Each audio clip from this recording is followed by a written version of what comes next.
Candace, commonly referred to as Candace. And it's kind of funny, when we read history, history speaks of these great queens of Meroe, and every queen they refer to as Candace. You're like, well, wow, how many Candaces were there? Was it Candace that fought the Romans in 24 BC? Was it the Candace that was ready for her troops to fight Alexander when he was, after Alexander conquered the Persian Empire, which Egypt encompassed at that time, which was in 330 BC? So which Candace are we referring to? When we come to find out, when we look at the language, we understand what the word Kindake, which was misinterpreted as Candace, we understand that that's the word in Meroitic for queen. So they were just saying queen, as opposed to the name of an individual. Historically, we look at the kingdom of Meroe. Meroe does not really begin to thrive until about the 4th century BC. Around the 300 and something BC period, up until about 300 AD. So about 600 years, Meroe thrives as a great, great civilization. Before Meroe, again we have Napata. Napata begins to merge around the turn of maybe the 9th century BC, up until somewhere around the 4th century when the kingdom began to move south.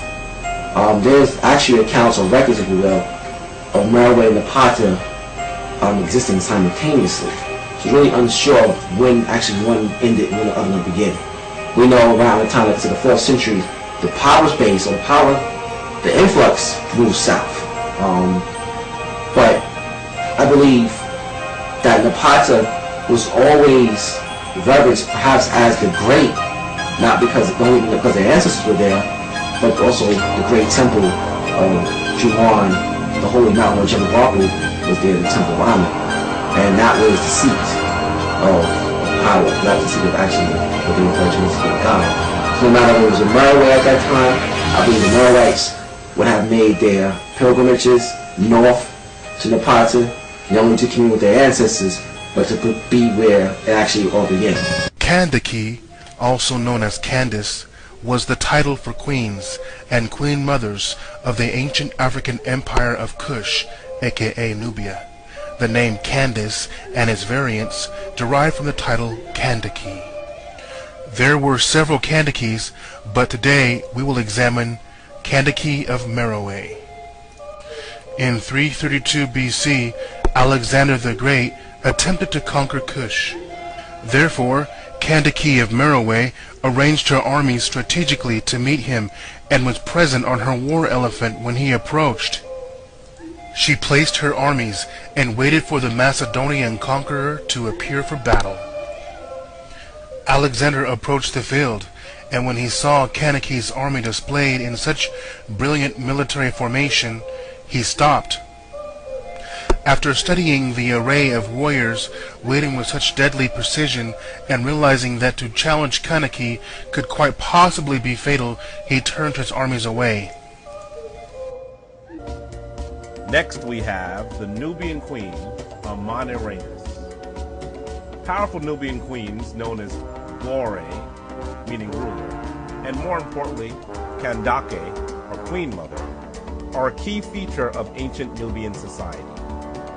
Interestingly, the word Kandake was altered into the name Candace in English. One of the most powerful Kandakes was Queen Amaneratus. In 24 BC, Nubia was threatened by the Roman Empire. Egypt was already under the subjugation of Rome, and the Nubians were constantly raiding their Egyptian neighbors. On one of these journeys, the queen Amaneratus was confronted. She led her armies into battle and defeated 3 Roman cohorts. In addition, she defaced a statue of the Roman Emperor Augustus Caesar. She brought the head back to Nubia as a prize, where it was buried in the doorway of an important building as an affront to the Roman king. During the battle, Amaneratus lost an eye. The one-eyed Candace, as the then Roman governor Gaius Petronus now referred to her, was pushed by the Romans far into her own territory. Rome and Nubia carefully negotiated a treaty, but the queen would intentionally violate it just a few years later. Queen Amaneratus was one of the most powerful queens and military tacticians in history. Now the spotlight is on you. Not only kings are buried in the pyramids of Meroe. After the 3rd century BC, a series of strong queens occupied the throne and may have been co-regents. One of the most powerful ruled near the time of Christ, just before the temple of Dan Gale was probably constructed. Amani Shaketo is a really powerful Nubian queen. She's carrying bows and arrows.